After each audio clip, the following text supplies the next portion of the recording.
This podcast is brought to you by Hoare Chartered Accountants.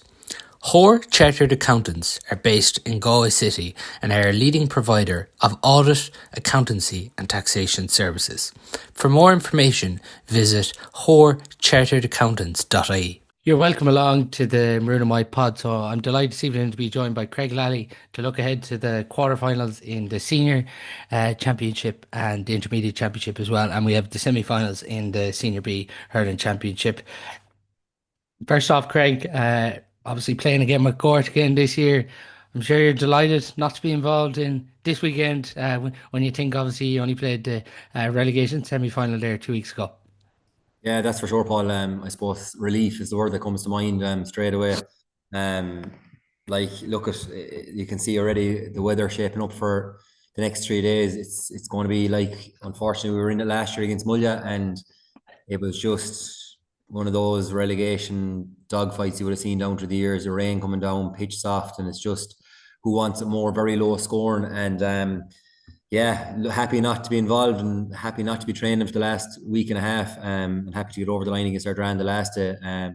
Look at the start of the year, it's definitely the last place you want to be, but there was definitely a massive sense of relief last Saturday evening last Saturday week in Kilbeakenty when the final whistle blew. So yeah, it's I don't envy Ardran or Kilkenarn at the weekend going out to that, but look, I suppose it's a massive year. We just spoke about it off here this year. Like it's the biggest year in terms of winning that game. It's such a big game for both clubs considering the restructuring of the championship. So I'm sure both teams will be talking about it all week. The whole the effect that this is going to have in the club going forward and staying up in senior. How do you reflect on the year? Because obviously this is the second year you've been in this relegation semi-final, and it's not obviously where you set out to be. But then at the same time, you have lost a few players over the last few years, and you're trying to feed these younger players into the squad at the minute.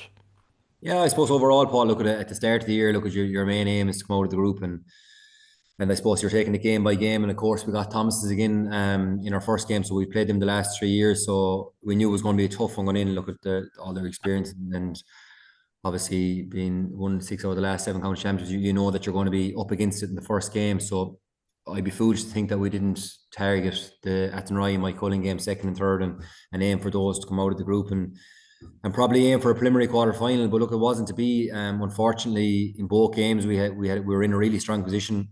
We were 1-6 to a point up against Athenry after 15 minutes, and we let that lead slip. And the same against Mike Cullen, we're 7 points up at half time, albeit there was a strong breeze in Pearse Stadium, but it's still no excuse. So overall, look, we'll be very happy in the short term when you think back about it to stay up. But look, we're a proud club. We've, especially I suppose over the last 15 years, maybe not in the last couple of years, but before that, we've always been competing at the business end of the championship, and this is not where we want to be. Or the last 2 years is not where we want to be in relegation final or relegation semi-final. So overall, happy to stay up, but disappointed, I suppose, with the way the year went. And look, we would see ourselves as a club that have a good few young lads coming through, and we're very lucky this year, like that we've competed in a lot of finals and semi-finals in the underage from 13s up to minors. And we do see ourselves bringing a few of those through to the senior panel over the coming years. But I suppose the immediate now, even though we have lost a few players and like Mike Mullins out in Dubai, and a few more, you still need to be making the business end, and you need to be at the preliminary quarterfinals and the quarterfinal end and the end of the championship. And I suppose that'll be definitely the aim of the club going forward next year. Is we cannot end up there, like, and as it's well known now, Aidan came in there and Andy came in to help out the lads for the last 2 weeks leading up to their Ardran game, and Aidan just spoke about it in the dressing room afterwards. Like he said, if you play with fire long enough, you're going to get burnt. Like, and that's kind of the overall thoughts, I'd say, of us for the year going forward. That like 2 strikes, the third one you might be out, so we don't want to be there next year. How has it been for you and the older players in the squad, like your brother Gavin as well, going from competing for county titles to just probably, I suppose, not getting out of the group then over the last few years?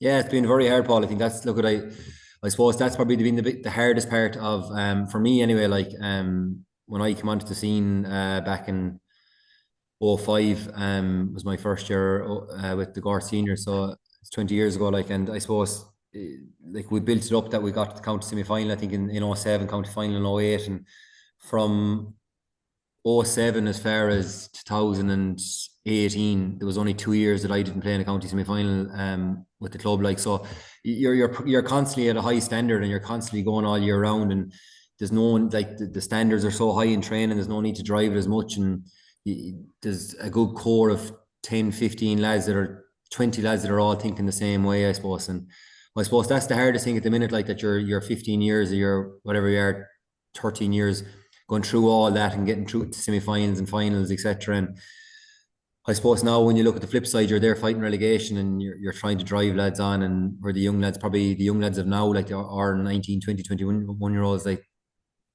they're hardly winning championship games, never mind county semi-finals, and they probably don't know what it feels like to put in the effort to get there. And I suppose that's the hardest part when you're trying to get it through to them, like that.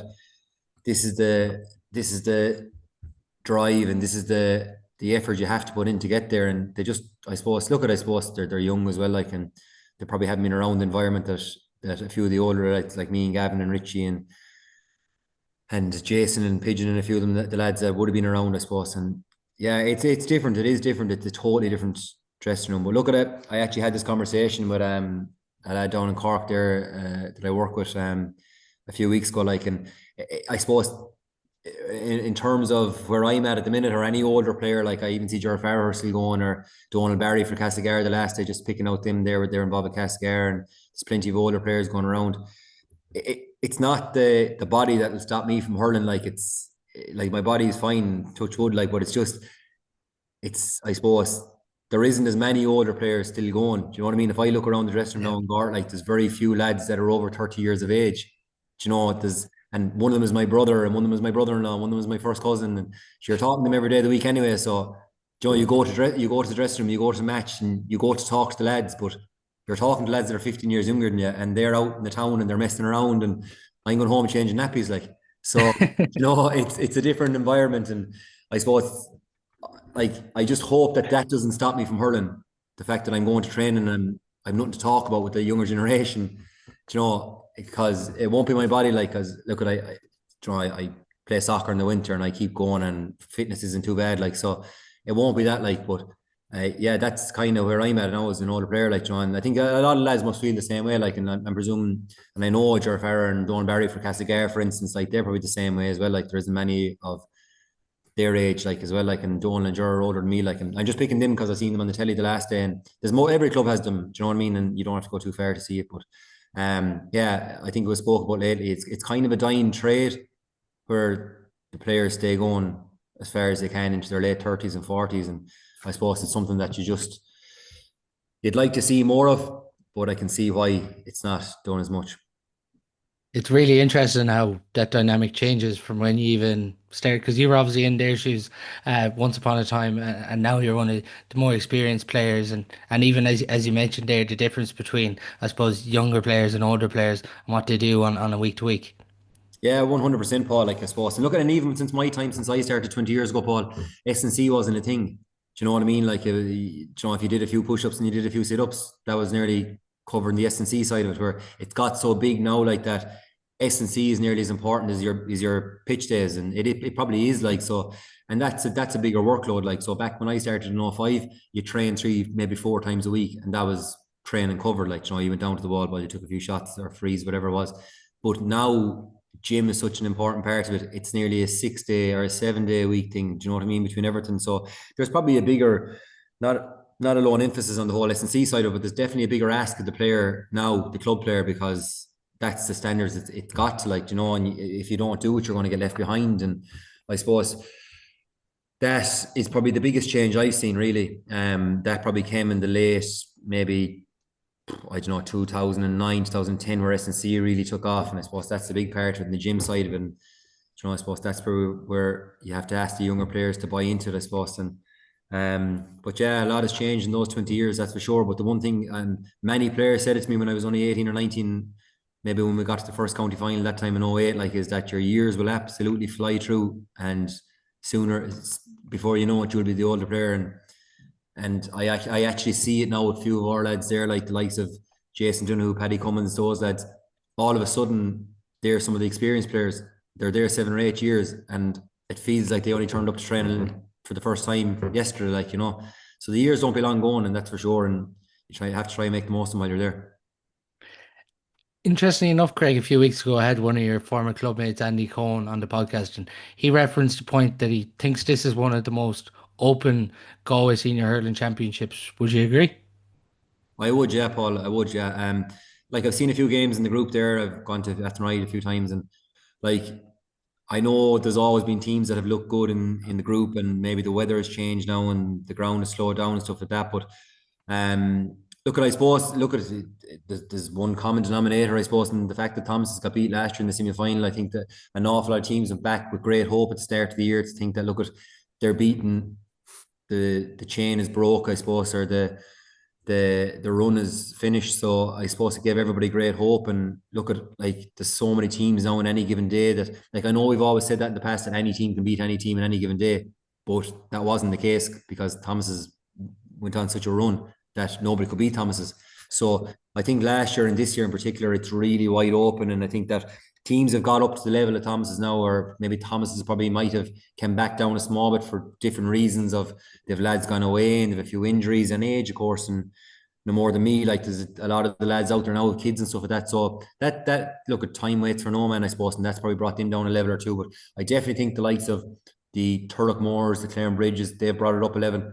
Oranmore have come up a level. I think Tommies are looking very strong this year. So there's everyone has kind of gone up a level, I think, and Thomas's might have come back a small bit. So it's really boding well for this weekend in particular. If we start with the game on Sunday evening at 4 o'clock, Clarinbridge, Locke Ray, they've had some great battles over the last few years. Even think back to last year when Locke Ray bet Clarinbridge rather comfortably. They've met in Pearse Stadium once or twice, and I remember even a certain few players waiting at the tunnel for certain players from the opposition. Like there's a great intensity and rivalry between these two clubs. There is, and it's always been around that quarter-final, semi-final stage. So they know each other very well. I think it was 2 or 3 years ago in Athenry.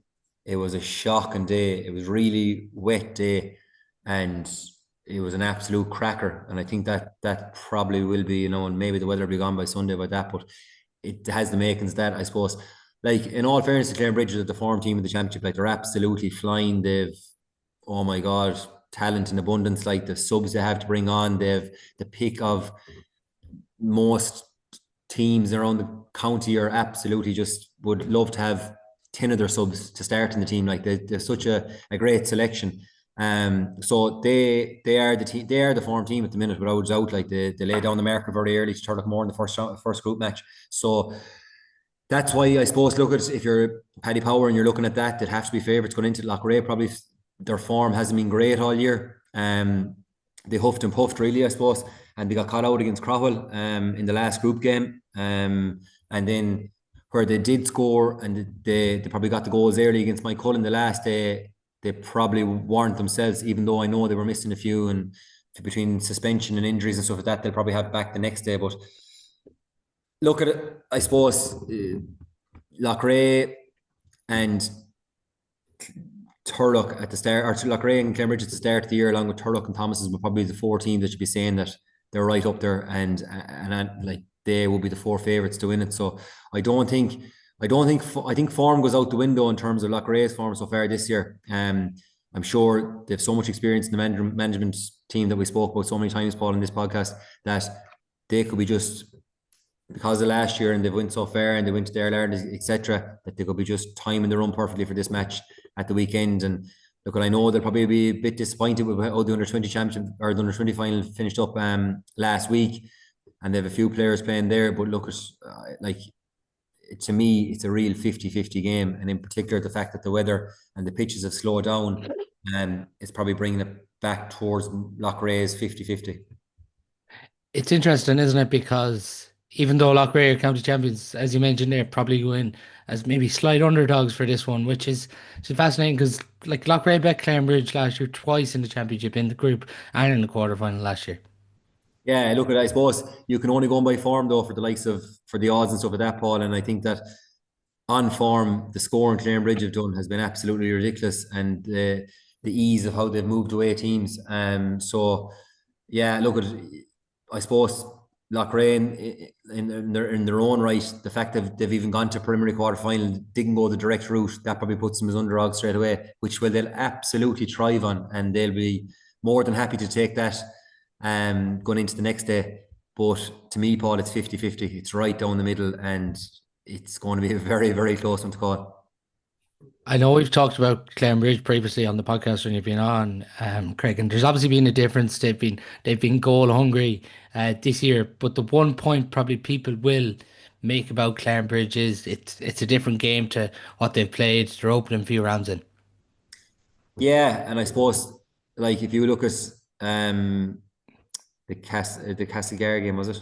The the speed of how they got a few of their goals was quick. Aaron, I think, got two goals in that game, and the ball went in really quick, bounced slowly for me, turned the man. I think there was a clip there in Stream Sports of it, and it was straight through and goal. That probably won't happen the next day because the bounce has gone off the pitches now. So that sort of stuff. So it's going to get doggy dog. The only thing I'll say about Clarenbridge that I've noticed this year is they've really manned up now and they've got very strong. And they're not backing away from anything. So I don't think they'll fear anything. Like I think a lot of the players, like in particular Joshua Ryan, Gavin Lee, these lads that would have got an extra year in the county there now, and they've really, really upped the physical stakes and stuff like that. So I think, and look, I think Aaron is probably back to his best now. In particular, the last two games, he's really, really pushed on. Like, and I think the injury that he had has probably gone past him now. So Mark Kennedy's having a great year as well in the corner. He's doing really well. So look at the overall, they have a lovely, I suppose, spread to the team at the minute, better than any of the last 2 or 3 years. And I think the fact that they've had the few lads in with the county as well over the last 12 months, 24 months has really suited them. I'm just thinking with Locke Ray, if you even think of the backs that they have at their disposal, Johnny Cohn, Paul Hubban, Kieran Hanrahan, Shane Morgan, they're four good backs straight away that can match up really well with this Clambridge forward line. Yeah, definitely. Like, and they know them too well as well. Like, in particular, Shane Morgan has been with them all year, I suppose, in the county and stuff like that. And look, they won't fear. Paul Hooper, I think, was man of the match the last day against Mike Cullen. I was listening to the radio, like he was absolutely brilliant. So these lads, there'll be no fear from both sides, which is a good thing going into it. And you're dead right. They're four evenly matchups. Like, and I suppose, like in particular, Johnny and Paul, like this weather suits them down to the ground as well. Like it's really in their territory. Like Paul and Johnny, they thrive on this stuff. They've been there before in the past. So look at, and Clarenbridge backs be the same way. Clarenbridge backs have loads of experience there as well. Like, and between TJ and Gavin, and they'll have loads of experience there. Sean Murphy. So it's the battles across the pitch will be very even. So I said to you, Paul, it's going to be really, really 50-50. Yeah, and even I think for Clambridge this year, having Keen Salmon back all year has been huge for them, particularly for that ball winner in attack. If we're even just thinking about Loughrea, the one thing I would say it's probably been a bit interrupted this year for them. Neil Carey's been out for one or two games. Shane O'Brien has been out to injury. Anthony Burns sent off the last day. They obviously do have a strong squad at their disposal, but probably the challenge for them this year was probably to get their best team on the pitch, and it's not something they've been able to do this year yet. No, but I suppose like the good thing about Loughrea, Paul, it's a bit like Clarenbridge. They'll have headache selections because our selection headaches when the likes of everyone's back. Like Anthony's back now, Liv served his ban. Jamie Ryan is back to full fitness this year. Darren Shockness is absolutely flying it. Did really well against Mike Cullen the last day. So when you bring all them into it, all of a sudden the management will have a real selection headache, so they will, because they have 17 or 18 really good players. And I suppose that was the case last year leading up to the Ireland semi-final as well, like that they didn't, they were trying to, I suppose, fit everyone in, and they couldn't for a finish. So they will have selection headaches when everyone's back fit. How do you see this one going? I'm gonna call this one a draw, Paul. A draw, yeah. I think this could be a draw, yeah. And who do you see coming out on top here if it's going to go the If it, full way? if it goes the draw, and if it goes the full way, I'm going to I'll tip Clarenbridge, for the simple reason is if they get the draw and they have the strength and depth to bring on the legs for extra time, I'll give it that just on the fact of their form as well. Yeah, I think this one is really going to be a fascinating one, and it could potentially be the quarterfinal at the weekend. The match before that on Sunday at 2:15, St. Thomas's, Tommy Larkins. First of all, you've played against Thomas's this year.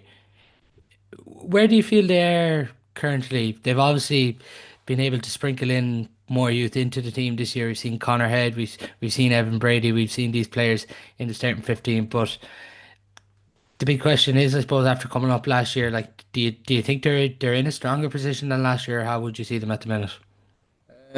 Look, Key Mahoney's obviously been a big loss to them all year. Massive loss. Look, he's been one of the best cornerbacks in the county for the last numerous years. So he's a big loss to them. Obviously, Finton missed the first two games. He's back now, so that's a massive plus in the full back line. Um, it's hard to tell, really, Paul. I won't lie to you because look, they didn't really have much of a challenge against us in the first game. The second half they just pulled away, and I suppose the same Mike Cullen really. They pulled away from them fairly easy. The Athenry game was a good game. Athenry had a lot of wides that day, and if they took their chances, they probably would have pipped Thomas's, I'd say. The 4 weeks would have done them really well. They needed the 4 weeks for a few injuries, I suppose, and stuff like that to clear up. But do I see them like it's hard to tell really. Like the thing with Thomas's is that this time of the year they come into their own. Like the experience and the movement and I suppose the know-how of the likes of Aina and Dara and of course Davy and Connor and Shane and these lads, they've just been through it so many times before, that they just know how to win these games. Um, I suppose how they've reacted to the whole thing of not being in the county final last year for the first time in a long time and maybe getting the extra break and stuff like that. It's very hard to tell yet so far. For the simple reason is they probably didn't, bar the Athenry game, they didn't really get a real test in the group, so they haven't really been tested properly this year. But look at, like I said to you, this is where they thrive on now. Like the fact that they got the 4 weeks will definitely suit them. But I suppose to settle in, I suppose the likes of the lads they're bringing in, the young lads that they brought in, they've done very well. They're big, strong lads as well, which adds to it. I know James has been starting, but Oisin Flannery, I suppose, and Evan are big losses for them. Like there's no doubt in that. So they're probably in a weaker position last year when you take that into account. Obviously, Oisin did his crew sheet, so he's going to be out for the year. So when you take those two, like they're two of the best club hurlers that have been in the county for the last couple of years. So when you take, I know the young lads are doing well when they're coming in, but they're two very experienced players, especially down the business end. The thing about it is not just for Thomas's, but it's nearly sort of a challenge for these group winners coming in. 4 weeks is obviously a good time to be off and you can freshen things up, but there's a challenge with that to get the right matches. And even for these clubs coming from the preliminary, it's only 2 weeks, and some of those clubs really used those games well. Oh, 100%. And I think Tommy Larkins on the flip side would have had great momentum coming out of the Athenry game where they finished very strong in the second half and they really drove on. And I suppose Tommy's probably have played Thomas's a good few times in the last couple of years as well. Like, and Gave them a right clipping last year. they did, and they left it behind them was the year before or 2 years before that. They left Yeah, it there was behind only them a as well. point in it, I think, wasn't there? Yeah. Yeah, it's we're down to the wire. So look at it. They won't fear Tommy Lark or they won't fear Thomas's at all. I suppose I was actually we played them in under 7 there last week, and I was actually talking to a few of them afterwards, and they were just saying that for the first year in a while, they've got a good run of injuries where they haven't had anyone major out. Like say Ronan Murphy was probably out a good while last year. Jo had his hamstring injuries that time the year before, so they've always been missing one of their main players. Connor Gardner kind of missed a bit of last year, so this is the first year they've had a proper run with their full team. So they're moving well. The momentum is good against that after the Athenry game, so they won't be fearing anything. I'd say the weekend. Yeah, even the Tommy Larkins squad for a player like Connor Slattery, who's played underage even for Galway, to be left on the bench, it's showing that there's a strength in depth there too. Yeah, and did well the last time when he came on as well. I was listening to the radio, so they have good strength and depth. Like, and I suppose they're they've been knocking on the door now for a while as well for the last while. So they just haven't been able to get to the semi-final stage, and I suppose that's the big push in them now as well. For Larkins here is a vital to get a good start because if you look at it, it's still Thomas's have this experience, and even we seen it against Athenry when it looked like things were going away from. They're still so good at just clawing these games out, especially this time of year. Yeah, look at this time of the year, Paul. They just have that the Ainas and the Daras, and even James now is starting since Oisin's been injured, so he's been there, but you'll get 40, 45 minutes out of James at the minute. Like, so they just have this experience and they know how to win. Like, and Victor Manzo actually has been going really well for them as well. He was very good the last day for them as well. So Davy, obviously, and Connor, and look at, they've done it all before in terms of late winners, late draws, etc. They know how to do it. They'll shake it up. They don't get anyway kind of fearful after a slow start or anything like that. But for Tommies, it is, you cannot let them get ahead, like, and get them get a steam head of steam going early on, because this time of the year they're just so cute. They'll slow down the game. They'll play it out as any look at successful team that have got to that stage and been through it all before know how to. So you're right. You're bang on. The Tommies need a good start here, and like I just hope that these games the weekend aren't ruined by a strong win that determines a game of two halves. And if that's the case, then like it'll be very much so, like, getting a good lead and trying to hold on to it, or vice versa.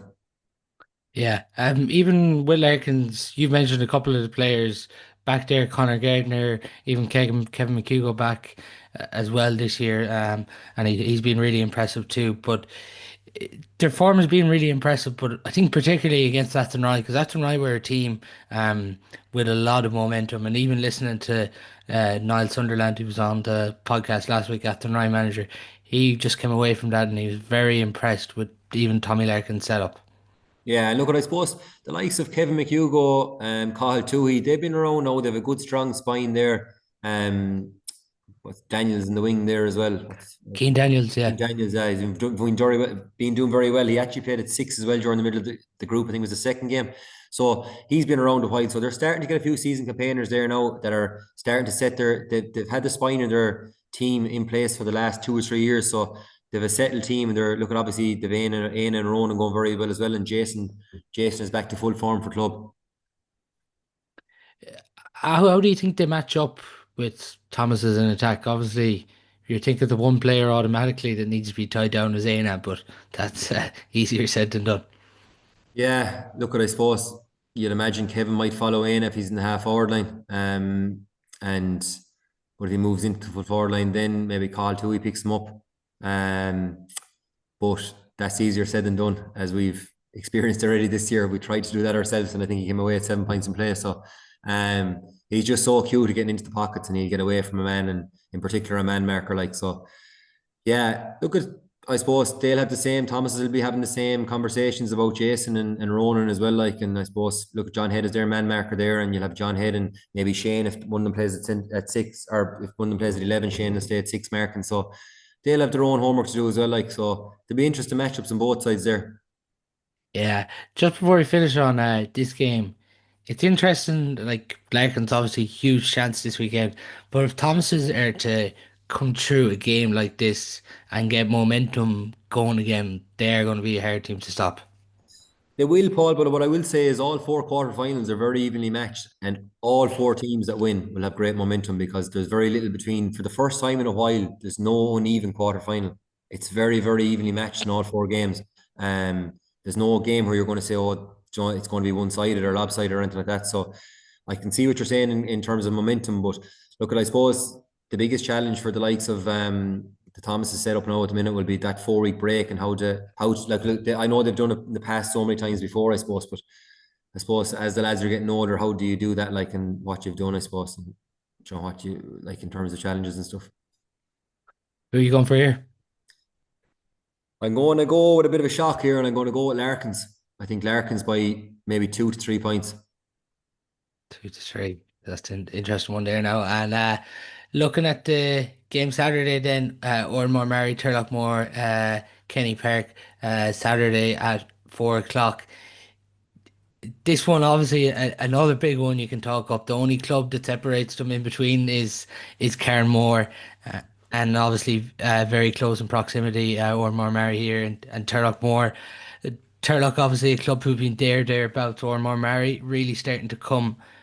But I was only thinking back to the under 22 finals they've been through with Locke Ray, and what those Oranmore players experienced on the pitch. Like that just has to be such a positive going into a game like this.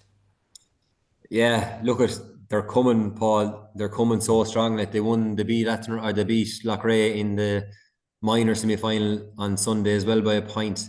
Locke Ray had a point or free at the very end to level it, and that went over. So you can imagine the momentum they got off that as well. And the whole club is on a high at the minute. Like they're really driving on. Their underage structure is unbelievable. Obviously, their numbers are massive, and they've really good people and driving the club. So there's no doubt in it. Like they're here now, but they will be such a force in years to come. Like and like the numbers and the percentages, they're going to add up to that. Like so, I suppose at the start of the year, there, I think it was after the first game. I was talking to Tommy Kelly. He's chairman of the Connacht board, and I was chatting to him, and he was just saying, "Was I at any game?" And I said, "I was at the Oranmore game," and I said, I put them down as an underdog for championship at the start of the year. Oranmore and Kilmaley and Clare. Now Kilmaley and Clare got beaten in semi final, but So Oranmore, you're relying on Everton this weekend. so my hope is that Oranmore. But no, look at I just think that they've a really, I suppose, they've a lovely blend. Obviously, they've G Mac, and they've Niall Burke, and they've a few of the older lads there, like but they've also the young lads that are coming through are really good, and they're just, I suppose, they're actually very like Kilmaley. We played Kilmaley twice in a challenge this year. Like, they're very athletic and fit and loads of running. But I suppose the thing that impressed me the most, and obviously I'd be very good friends with Evan Kilroy. He's a Gartman and grew up with him he just lives up the road from me, and he's training them now at the minute. Like, but the thing that impressed me the most, and I actually spoke to Evan about this today after, is that the fight that they now have as well. Like, and they show that against Locke Ray. Like, they will not back down, and they actually shown it against Cappy as well, coming off the pitch when the row started, that they won't back down, and they've now got that into this team. And I suppose that's something that like you could be forever looking for, but if you can find it, it's absolutely massive, because the hurling and all that will come with it. But this time of the year in particular, like, if you're able to bring that drive to it, and I think that, like, don't get me wrong, this Turlough team this is where the questions will be asked. This Turlough team now, like, where they've absolutely talent coming out the doors of Turloughmore Field, and they've everything you could ask for, I suppose. But it's just a fight now, and the absolute want on Saturday to beat Oranmore. And this game is going to be an absolute cracker, I think, as well. Like, and I was just on about it there. Obviously, they're very evenly matched, but when I seen this one coming out first, I thought, I thought that maybe with Oranmore, like, that if they got maybe an easier route to the quarter final, that if they got momentum going, that they might get a run. But it's a big ask of Oranmore, because they're still only coming, like, and they haven't been in a county semi final in a long time. But this could be just the game that they're looking for. Does this exceed what Oranmore-Maree were to think this year, like with Brian O'Connell and Evan Kilroy came in?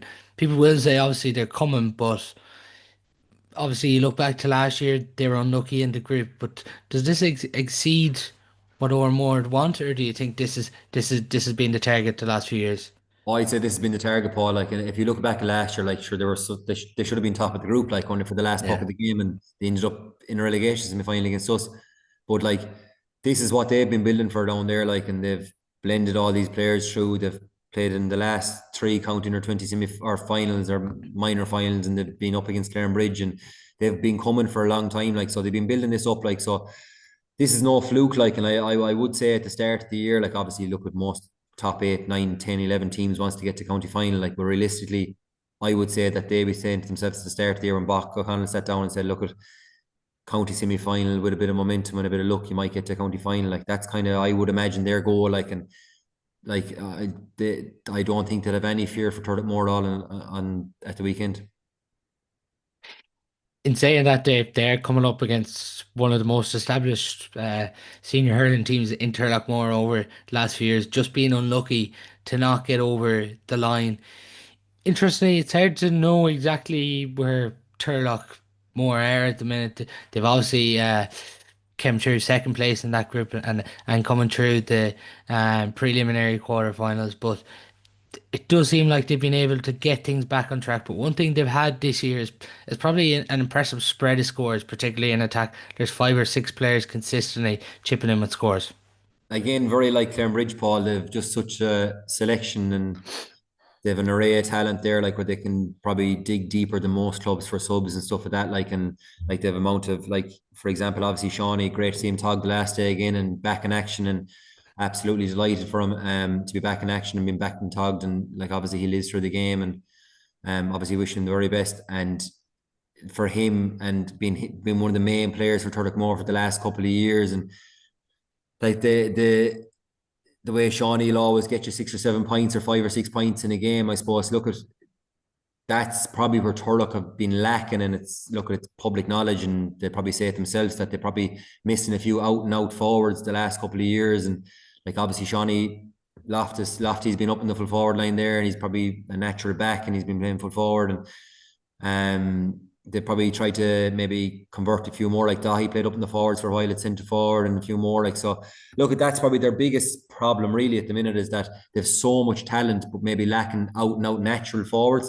And maybe that's probably maybe curtailed them a small bit from getting over the line the last couple of years. Now, don't get me wrong, unlucky as well, like the red card for Tom last year in the against Thomas in the quarterfinal was probably very unlucky. It was actually right in front of it. I didn't think it was red, and maybe they would have got over the line. They looked in control of the game just before that and probably lost control of it then. But a few bits like that have probably been unlucky down through the years. But look, there's no doubt in the difference in both teams here, Paul, is that you have a team that's coming up with absolutely no experience of getting to a county semi-final, and they're really at the start. They're, albeit they have a few older lads like GMAC and Niall Burkin, who we spoke about, and that like Ross Malone and stuff, but at the same time, they're on the upward curve of where they want to go, whereas Turlough are there, they've the experience, they've so many lads that have been through semi-finals, finals down through the years, and I suppose that's where the interesting thing is the weekend, like when both meet a team that's young and eager with probably less experience than a team that has loads of experience and loads of talent and been through it all before, and so many county players. What happens, I suppose, and who wants it more? Yeah, as you mentioned there, Sean Loftus chipping in attack, Barry Callahan's being a bit of a goal machine throughout this championship. Killian Whelan, Jamie Holland, some of the other players that are chipping in. But even back to that quarter final, like that did hurt Turlough last year, because it really did seem like a setback, because last year was one of the years where you really thought they can push on, and that has to be a motivating factor for them too this weekend. Yeah, look, and everything's still in place, the same management team and everything. Obviously, just mentioned Jamie there, who's having a great year.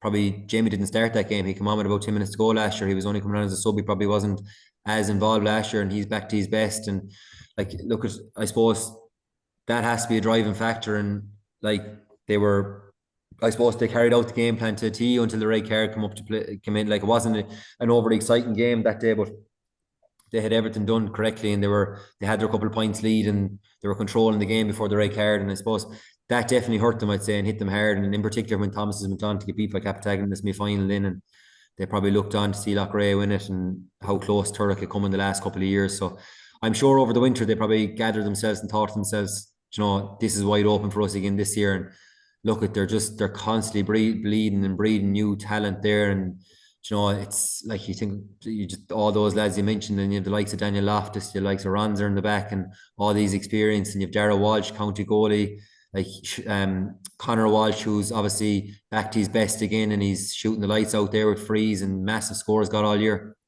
So like you've all these lads, and you have the experience, and like obviously Killian Whelan, and like you've Killian Trayers there, obviously, who's been in and out through injury, and all these lads who've been involved in county panels, and like the list goes on, like, and there's so much talent, and when it clicks for them, it will click, like, and they'll be just very, very hard to stop.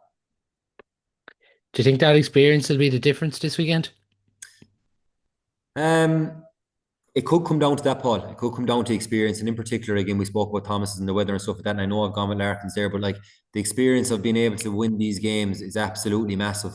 And like when you have the older heads there, and it comes down to the last 10 minutes and doing the right thing on the ball at the right time, and that's the sort of stuff, and not making the mistakes, and that's what it's about this time of the year. There'll be no free flowing hurling or any of that stuff, like and look at, I suppose, Turloughmore as well. I'd say they got the kick they needed after the first game as well, like against Clarinbridge. Like that was very unexpected, especially after the first half performance, to go out and give out a second half performance. That obviously there's a lot going on and stuff like that with Shawnee and stuff, but and a few injuries. But like I'd say they went back to the drawing board the following Tuesday after that Clarinbridge game and just said this won't happen again. And like I think where I do think honestly think Oranmore are going to win a county championship in Galway in the next 3 to 5 years.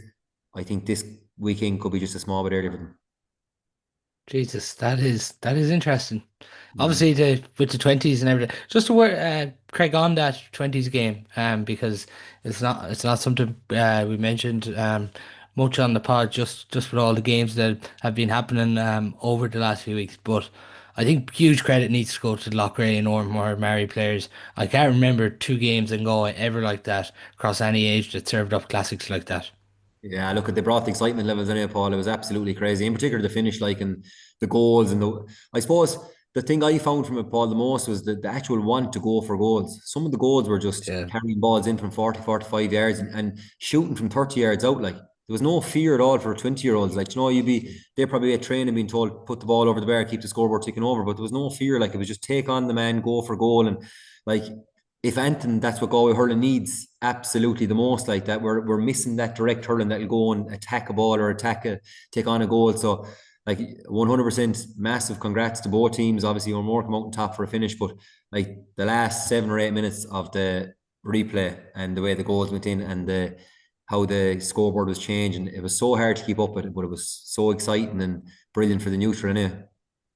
Yeah, and even particularly when you consider for either team, when it looked like maybe Locke Ray were coming on top, or even when Oranmore-Maree came back, to just keep going, because it's very easy at that age in particular for maybe young lads to drop the head, but there was none of that. No, not at all. No, like and like it was like you'd often say next score, and like how often do you see when a goal goes in late like that the goal will drop the head and he might take his time pucking out the ball. It was just bang, bang, bang. How many times we see a score one side and within 15 seconds there was a score up the far side again? Like so, look at it. It's disappointing for the likes of those games that there has to be a loser. And in particular, like Locke Ray, that I suppose they were probably underdogs going into it, like, and they gave such an exhibition, like, so. But no, hats off to both teams. So it's Turlough in that I quarterfinal for think you. I think Turlough by about 3 or 4 points, Paul. Yeah. Yeah. No, I'd be the same there. I think probably Turloughmore by three. I'd expect Thomas's by one, and Clarinbridge by one too. Just coming to the first quarterfinal of the weekend, Kenny Park Saturday, 2:15, Craughwell versus Sarsfields. Have you been surprised by Craughwell this year, or have you felt maybe in the last few years that they should have been better than there? Oh, I've been surprised, Paul. I've been surprised. Like we actually played them back in maybe mid-June, I'd say. We might have played them, so it was only like maybe 6 weeks or 7 weeks before championship, I'd say. And not that they weren't they were, like I think they beat us, and it wasn't that they were going bad or anything like that. But you could have never expected for them to be where they are. Like, and I would have never said that they would have been able to put Locke Ray away the way they did and get to straight through to a quarter final. But look, credit goes to Ian Daniels and Niall and David Hooban, Niall Healy and David Hooban that have done great work there. And I know at the start of the year maybe that they were probably down a few players, but they obviously rallied the troops and got everyone back. And they've obviously they're in a great position now. They've had their 4 week break and but they've I suppose they've had an influx and an injection of young youth there, like, and they've had two or three 19-year-olds there like that have absolutely stood up to senior championship this year. And I suppose that's what they're probably missing for the last while. Obviously, Mono has been going great for them the last couple of years, but he's probably been, I wouldn't say lacking support because that wouldn't be fair in the likes of Jamie Ryan and a few of those stalwarts that have been brilliant for Craughwell. And in particular, Jamie's been great again this year. But I suppose he's really got support this year from the leans and stuff like that. And it's great. And like, I suppose, like, would I say they're in bonus territory at the minute? I probably would. Like, I'm not saying that they wouldn't have semi-finals in sight, but I would say that not that it's a free shot, but I definitely think that they'd be very happy at the start of the year if you said you have a quarter final and you have a chance to go to semi-final if you beat Sarsfields. And just with that as well, the there is a challenge this weekend, isn't it, for Craughwell to back this up? See, that's the big thing, Paul. That's the very big thing. Looking and after the performance against Locke Ray in particular, like, and look, they've been shooting very well, like, but there is a big challenge. But at the same time, I don't think the shackles will come off at the Crowell at the weekend, Paul. They won't be like if you go through the teams that we've just gone through there. There's an awful lot more pressure on the other teams than there is in Crowell. I suppose, and like there's nearly, I suppose, like they don't have to justify to be where they are at the minute, like whereas a lot of the other teams probably do. Um, and if they lose, there's an awful lot more pressure. I would even go as far as saying there's more pressure in Sarsfields like for this game than there is in Craughwell definitely the weekend. Yeah, I was only thinking there with Sarsfields. They came through that game against Castlegar, and there's no doubt about it. They did really have to go to the well to dig that one out. And if you even think back to last year, and it's probably only naturally going to be on their mind when they were 7 up against Capitagal and let it slip. Yeah, look at the Cappy game is definitely on their mind, like. But look, at I suppose they've been unlucky as well. Like there's no team in the country that can be without a Joey Cooney and be where they are really. Like Darren obviously has had his injuries as well. Like Alex Kinnear only came on the last day, so they're their main players, probably the three main players maybe, along with Kevin and John. And like you can't be without those really. Like and look at you're obviously going to be a different team without Joey Cooney. Like that's like taking Connor Cooney out of or Jason Flynn out of Tommy's and Tom's like so. Look at it. Hopefully Joey with the extra 2 weeks, and I suppose he probably got the two halves. He got 20, 30 maybe minutes into him the last day as well. So he'll be a lot better shape over the 2 weeks, and you'd be hopeful for Sarsi's sake that he can start. But look at they have an array of talent as well. In all fairness, I'm like there's some club like I think we played them in junior B semi final there, quarter final 2 or 3 weeks ago. Like, and I think I wasn't there now, but the lads were saying that 30 something togged and their third team, and they have a fourth team as well. Like, and they're mad about it over there. So they have an array of talent, and they have a lot of lads coming through as well. Like, and but they need everyone. Like, they need Darren fully fit, they need Joey starting, and they need Alex Kinnear playing as well. The former Darren Murphy in that preliminary quarterfinal, it was fairly impressive, wasn't it? Ah, look, he was putting them over for fun. Like it was a joy to watch. Actually, I was watching it on telly. There it was obviously on TG Car, and he was fucking unmarkable. Like he was so hard to mark. And look at he's that low center of gravity. Like, and when he gets the ball, he's so small, and it's very hard to mark him. But look at he was very impressive. Like, and in all fairness to him, they were going over from all sides. But again, 2 weeks on, bit of rain, pitch will change.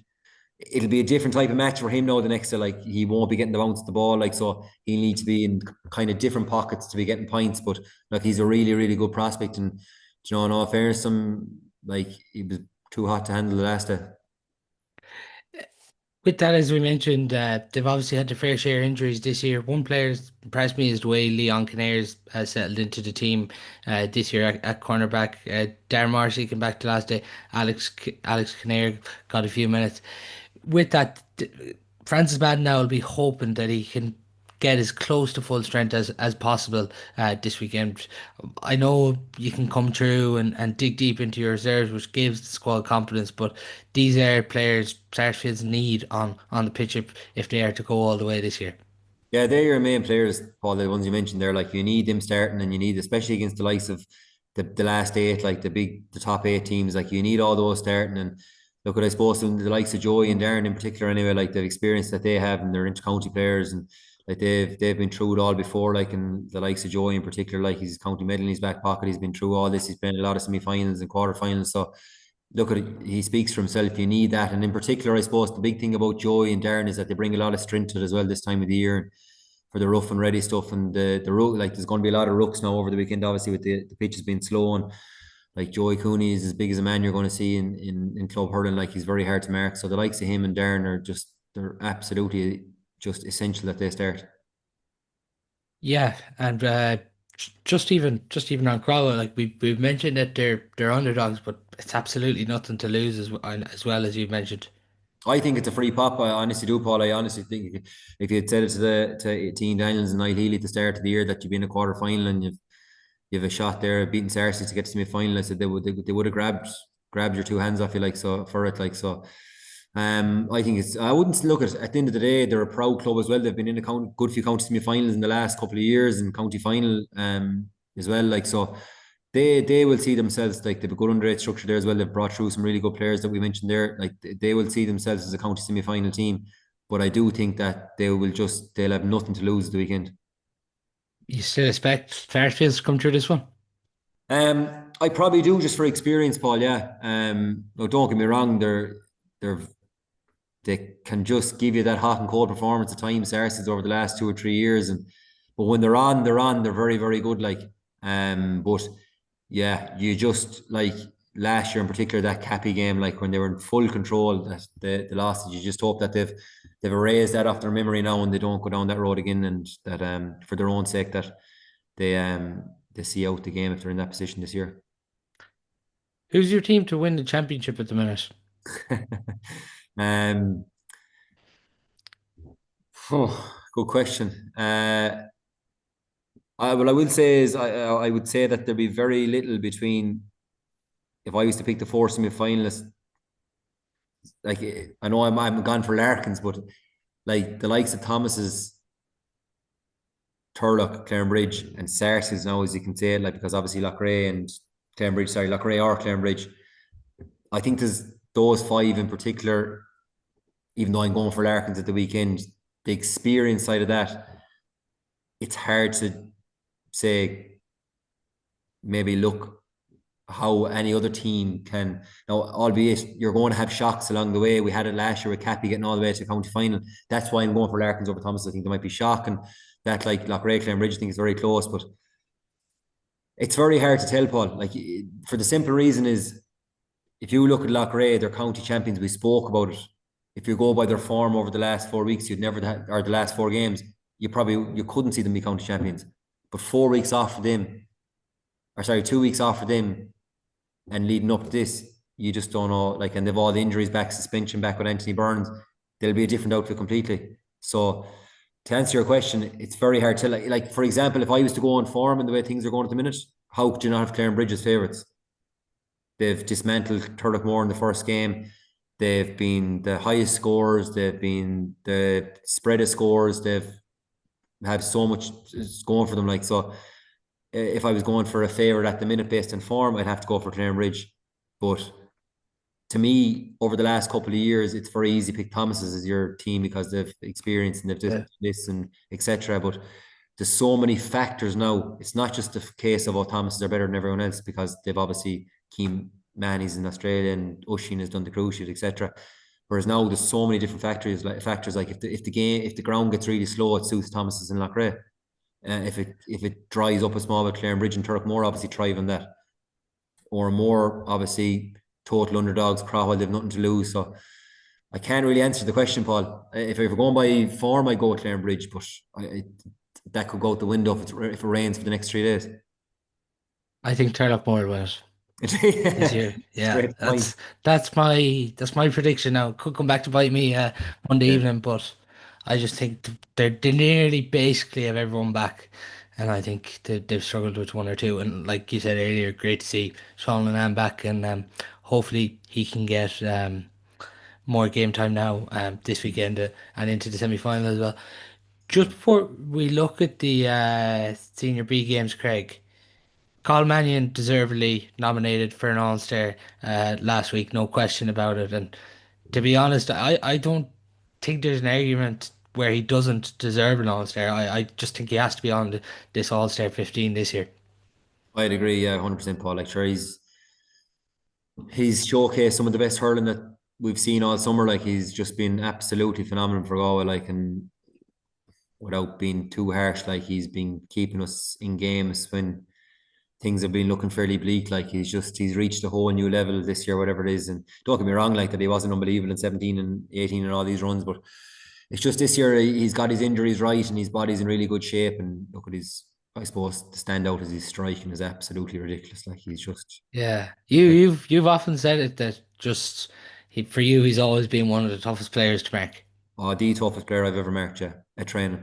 It's not to strike him, because there's nothing you can do about that. If he gets the ball 80, 90 yards out, 100 yards out, he seems to find more time than what anybody else can have. I think it's just Yeah, so because he's unbelievable risk, and there's nothing you can do about that. But it's this injection of pace that you actually probably don't realize that he has. Like I've just remember times where you'd be jogging back with him.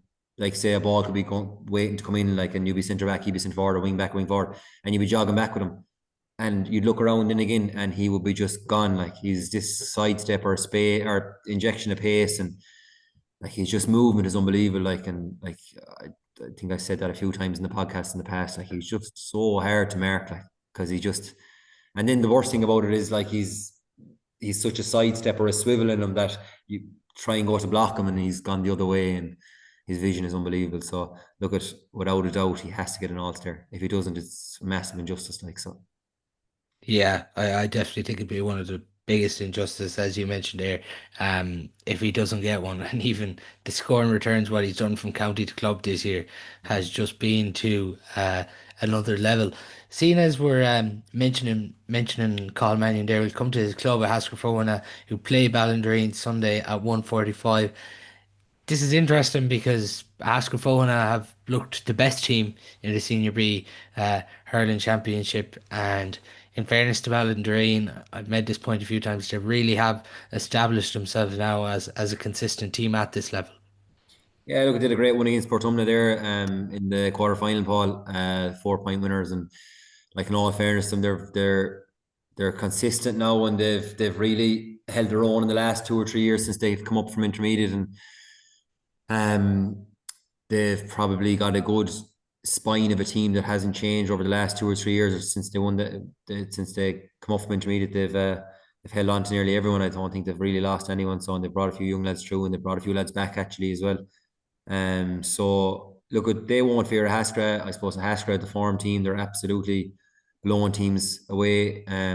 In particular, that first result against Portumna was just, I suppose, a real standard setter. So it was for the whole Senior B Championship. And look, I suppose they'll be looking at the bigger picture here that they've this chance to go up to senior now before the Premier Intermediate starts, and that they'll want to get back up there. I suppose that they're 2 maybe 3 years down in Senior B. Yeah. So they'll want to get back up there. And look, we actually played them in a challenge maybe the week or 2 weeks before the first round of the championship. And obviously, look at they've Colin Porrick, but Sean Blaheen being back from Australia as well has been a massive plus to them. Like, and they're real good.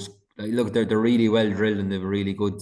I suppose they've a really good full spread of a team, and they played a lovely system like a short game out, and it's working a treat, and they're all buying into it. And obviously, the end goal is get the ball to God. Yeah, and in fairness, with Jimmy Brown and Brian Mahoney, since they've come into the club, Asker are obviously in the Senior B relegation final last year, and now they're in a Senior B county final and can go one step closer to being a senior club. But as you mentioned there, like they've really got things organised this year and got things heading in the right direction. Like Port Pearson are the team that have got closest to them this year, and I think that's been 6 or 7 points in that game. So it just shows they've been a step ahead, but semi-finals are obviously very different. Yeah, and look at it, like I'm not a bit surprised. Like Brian Mahoney, I've heard absolutely brilliant things about him as a coach and a trainer, and he'd be very organised and he speaks very well. We were on the podcast with him there last year, Paul, me, you, and Brian were on at one stage, and like he's a guy with loads and loads and loads of experience, and he's played at the very top level himself. So, no surprises there that he's doing so well with them, and he has them all well drilled, and like it's the more than that day that we played them. Like you could see where Brian has had his impact on the team, and yeah, if there is teeth if there is teeth tough as Brian, they'll be all right at the weekend. Are you going for Haskell to win this one? I'll go with a Haskell, Paul. Yeah, just inform and everything like that. I'll go with him by a couple of points as well. How do you see this other semi-final then, Sunday at 12 o'clock? Kilnadeem and Leitrim, who've been thereabouts, and Lee Melos, who were probably being up and down throughout the group, but against Pierce's, that manner of their performance, very impressive. Yeah, look at a massive win, I suppose, and Pierce probably were who probably surprised a few in the group. They did really well in all fairness, and they did well to qualify in. But yeah, 13 points of a win for Melos against Pierce's in that game was a big result. But look at us. I suppose Melo's form, obviously they lost the first one, but like they've had a good few injuries along the way, and another team we actually played in a challenge earlier on in the year, but they've probably the likes of Adrian Morrissey, Sean Morrissey, Jack Hastings, they've been in and out through injuries during the year, and they're all back now.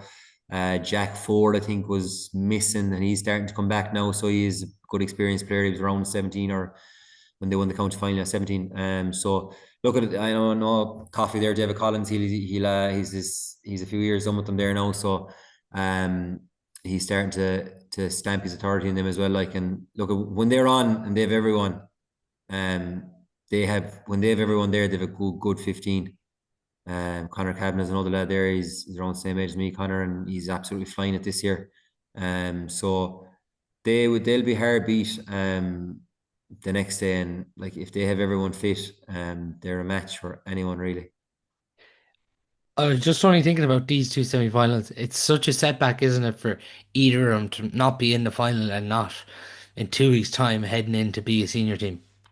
Yeah, like definitely. Like, look, I suppose when Melos went down 3 years ago, a lot of people would have said that they were shocked that they went down and they come straight back up, and it just shows how hard it is to actually come back up. And of course, look at this is from Senior B with 8 teams, so it's going to be even harder next year in Premier Intermediate with 16 teams. But it's a hard thing to do. Like, and look at in particular with Melos, and I obviously know be talking to David Collins the odd time, and Bonner Rabbit there is involved with David as well. I'll be talking to Bono quite a bit, and like when a team then you could get a year then, like for example now this year I know they're fairly okay with injuries, but the likes of Ron Elrod did his cruise sheet there again and he's out, and you get a bad run then of injuries, and all of a sudden you can't get a run for the year, and the likes of Melos have had that for the last couple of years, and then all of a sudden you're losing games, semi-finals and quarterfinals and these sort of things, and all of a sudden you find yourself down in Senior B for 3 years. And like, I'm sure David is probably looking at this now and saying more than anything, like no more than the other teams there, like the likes of Hasker and that they're saying this is the year to get back up, because anything can happen with it in terms of injuries, like it's happened in the last couple of years, and they don't want to be in Premier Intermediate with 16 teams trying to get back up. Yeah, and it even actually shows the strength of Melos at the minute. Their second team's in the Junior A semi-final against Thomas's as well this weekend. Who do you see coming out on top here between Kilnadima and Yeah, I think I'm going to go to with Melos here, Paul. I think that they're actually starting to get a nice run of form there, momentum wise, and that was a massive win. 13 points is a big win against Pierce's in the quarter final. I think they've good momentum got from that, and yeah, I'm gonna tip them in this one. Yeah, I'm actually going to go for Kilnadine and Leitrim there by one. I think they've been impressive in attack. You look at Jack O'Malley, Jack Kenny, Colin Malloy, really impressive. Getting Brian Malloy back too, and Mikey Lynch. I think they have been an impressive team. And then the other one, we'll go for a Haskell and I think they win this one by four, just as we mentioned. They have been the form team in the Senior B Hurling Championship. Just that senior relegation final, nearly forgot to mention it with all the quarterfinals, Greg. But Kilkenny and Ardran, like, how do you see this one going? It's a tricky one to call now. Yeah, look, where they take a life of their own, Paul, and that is for sure, as is the case last year. And look at this weather and everything like that. Whatever about adding to a quarter final or that, it definitely adds to a relegation final, because your whole life is on the line basically. But look, I suppose after playing Ardran, I suppose the thing about Ardrahan is the change in the team in the last 2 years in particular. Like I suppose they've lost a lot of their big strong men, like in the likes of Tan and Johnny and Keane Walsh and Jason Kennedy. Obviously, therefore they're big lads that they would have lost them a few years ago. All 6'3", 6'4", 6'5". Like they would have definitely, I'd say, loved being able to call on them for the weekend, because they're physical presence and how important that is in these games. But look, they have enough of lads there through the team, like in like likes of Keenan and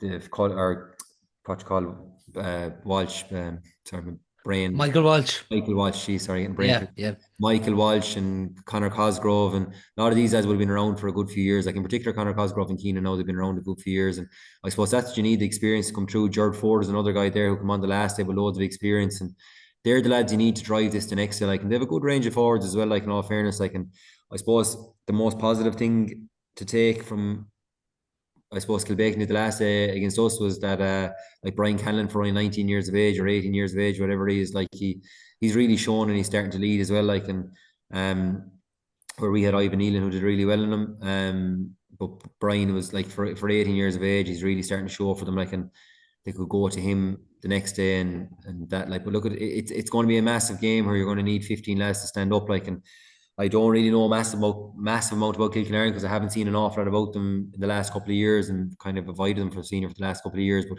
like, they're a proud club as well, and like they have great underage structure coming through, and they've obviously we played them once twice in the league, and like they've really a lot of work put in there, and obviously McGlynn and a few of them lads that'll be driving that. So look at in those games, Paul, I even see with us with Mullia last year, they're very, very 50-50. And it's just like you're on about quarterfinals, who wants to stay up in senior the most?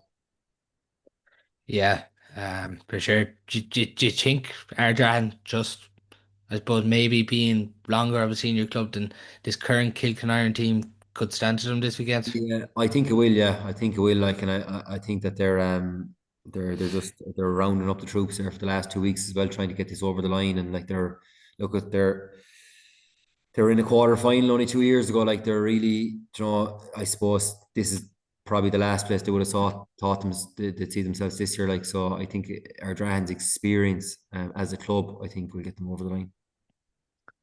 Yeah, just then in the Junior 1 and Junior A games this weekend, Spiddle play Kiltormer in Spiddle at 4 o'clock on Saturday, and Berna and Ferriga, they play South Tilloch-na-Cara at 4 o'clock in Berna as well. Micheál Brannocks and Ballinasloe straight through to the semi-final, so two winners in those games that weekend will advance to the semi-finals. Lee Melos and Thomas's second team then meet in the Junior A Hurling Championship on Saturday as well. And Locke Ray's second team play Ballinasloe at 2 o'clock on Saturday in Duggan Park. Just then, finally, Greg, Intermediate Hurling Championship quarterfinals. Scanham on Bellew, Kinvara, Pier Stadium, Saturday, 2:15. Probably the game of the championship in this grade. Yeah, definitely. Like I've seen Kinvara, they were actually out in Orpish the last day when they played Kilvacanty. I suppose the plus with Kinvara is that the amount of goals they've scored in the last two games. They've banged in quite a few good few goals. Four against Kilvacanty. I think they got six or more. Sorry, was it eight or against Clarinbridge in the game before that? The last group game it was No, nine goals, nine. Was it? 920. Yeah. Yeah. So like that's 13 goals in the last two games. Is not bad shooting. So look at albeit this is definitely a step up, a massive step up from what they've been playing so far. Basically, Scahanna Montpellier obviously been going very well. Um, they have an awful lot of work put in over the last couple of years. Um, and this is where I suppose Canberra are probably a bit more. Obviously, they have a younger group, you could say, than what they normally would have, but they're probably a bit more experienced than Scahanna Montpellier. So, um, this is definitely the tie of the round. Yeah, it's even with Kinvara, isn't it? Like these are young, exciting players now. The Heavies, Dara Albert, and particularly Dara Albert, like his scores every week have Mm. just been something else. Yeah, I know we've seen a bit of them there the last two. Dara's doing great shooting. Josh O'Connor at six there is doing very well as well. Then you have the likes of Burmo midfield and Connor, who's obviously going very well as well. And you have a bit more experience there as well. But look at I know Mike Kelleber's a good bit of work done there with them. And like I suppose they were probably disappointed last year with the county final. So look at they'll be definitely that being the back of their head and trying to go over the line. But like it's Scahanna Montbellew, they've a real push put on the club there in the last couple of years to get to where they are here now, and they're doing brilliant work with the underage. We're actually playing them in under 16 ourselves tomorrow night over there. And they're really like they seem to be competing and contesting in all underage competitions from under 14, under 15 up as far as minor for the last couple of years, and all those players are starting to hit the senior zone now. Yeah, Oisin Lowe and Sean McDonough in particular, two for them. They're obviously building it, and they're going to be a Premier Intermediate team, Sakana Montpellier. But at the minute, with the scores Kinvara are putting up, it is hard to see them not getting past this weekend. Yeah, no, I'll go over Canberra, Paul. I think that just with the experience and everything like that, and albeit they probably haven't been tested in the last two or three games like they would like to be. I just think the experience, albeit I think it'll be close. I think Canberra will just have a bit too much experience. Looking then at Beha Ceylon Pier Stadium Saturday at 4 o'clock. Beha will surely love this. No one talking about them at the minute for this intermediate championship. Yeah, they've really gone under the radar, I suppose. Well, in particular, out in South Galway, the first game, Bahang Kilbacon, that was all the talk, but we haven't really heard much about them since now because they've kind of tipped away in the group there themselves and took care of Turloughmore. I think it was Turloughmore in the second game, and yeah, so they Yeah, were Turloughmore and Rahoon, yeah. yeah, Rahun. So look at they've had a few injuries there as well during the group stages. I know Tom McKeown and a few more lads like that. So they look at, I'm sure they've quietly gone. The 4 weeks has been absolutely brilliant to them over the last while as well, and they've got probably a lot of injuries back. And if they can get everyone to full fitness, like I know Owen Mahan was out there as well for a while, so they will be quietly coming in the long grass there, Bass. So they will, and obviously look at they're the team that got relegated last year, so they'll have a want there to go and win that championship. And look, they still have loads of experience. They still have David Hunts and the Ados and Joey Gant, and they have Dahi Keane, and look, they've loads of really good players. Obviously, Oman, Tom McKeown, um, so they'll be really fancying themselves there, and they'll like I expect them to be like Silent. Obviously, had a massive win against Clymer in the last game, like, and probably shocked a lot of people. But I think Baha will be a bit too strong for that. Yeah, I think I would agree there with you, Beha, on that one. Looking then Sunday 12 o'clock, Carnmore, Meath Aircourt in New Inn on Sunday at 12 o'clock. Interestingly, again with this one, Carnmore have been thereabouts around the intermediate championship over the last few years, and then Meath Aircourt have been a consistent team at this level for the last number of years as well. Yeah, look, I actually seen Meath Airco play. They play Canberra in the semi final last year. Canberra beat them by a point. It was actually on Norwich, and I thought that like I've actually seen quite a few intermediate games last year because there were a lot of them were on our pitch. But I thought Meath Aircourt were the best team I seen last year in intermediate, even though they got beaten semi final. I thought they played a lovely blend of hurling and they had a lovely spread of young lads that I didn't actually know. Obviously, the Fleming's like, but I didn't know massive amount the other. But they played a lovely brand of hurling. I haven't seen them this year. But I just obviously did beat Clarinbridge in the last game and put 4 goals behind them. But Carramore obviously then have obviously a lot of young lads coming through again. They're rebuilding and they're competing there again in minors and stuff like that. So a lot of young lads coming through. But look at from what I seen with Aircourt, I think they have a lovely spread. Like, and I think they will be right up there as well. They'll be thereabouts, even though they've huffed and puffed in the group. But yeah. They got through Clanbridge really impressively without John Fleming, Nathan Erner, and these players. Like I think it showed a lot about them. Yeah, I think Clarenbridge were kind of they lost a few players along the way though, didn't they, with Yeah. the senior team? So they're probably maybe missed a few there from the start of the championship to the end. I think they were missing a good few. So but look at it, I really, if they have everyone back Aircourt the next day, I would fancy Aircourt and progressing a bit against Carramore and pushing that championship close. Just the final intermediate quarterfinal then, Greg. Ballygare, Rahun Newcastle in Locke Ray Sunday at 12 o'clock. Rahun Newcastle will obviously come into this game now as underdogs, really, because Ballygare have been one of the form teams up in this championship. I think we've been referencing their league form since the start of the year on this podcast. And then the way like Carl Maloney and Harry Holmes at their first year at this grade have added to this Ballygare team this year. Yeah, Belligar are another obviously Scahanam up Bellew where they've really pushed her in that side of the county, and they've been competing obviously in underage for a long time. And as you said, Harry, there, like, there's a few of them certain lads starting to come through there now. And they drew with Canberra, I think, in the group game, didn't they? And there was a very Yeah. close game. And like I think that's the standard they're at there now. They're right up there, and they will be competing. And I seen Rahun actually played out in our pitch as well. Like, and I suppose with the likes of Rahun, maybe they're probably, in my eyes, gone back from what I would have seen them from a few years ago, and maybe they're probably maybe just struggling and maybe waiting for a few of the younger age lads to come through as well. But I'm really impressed with Belligar. I think Belligar are going to be thereabouts. I will be close to tipping them for the championship. I'd say if they can keep everyone fit, and I think they'll dispatch the round fairly easily at the weekend. And I'd be fearful of the other three teams that make the semi final then to come across them. I wouldn't like to be drawn them. Yeah, I'm with you there too. I see Ballygare coming through that one at the weekend, just having too much for Newcastle. That's all we do time for on today's show. A huge amount of action to look forward to this weekend. But Craig, thanks a million for your time. Cheers, Paul.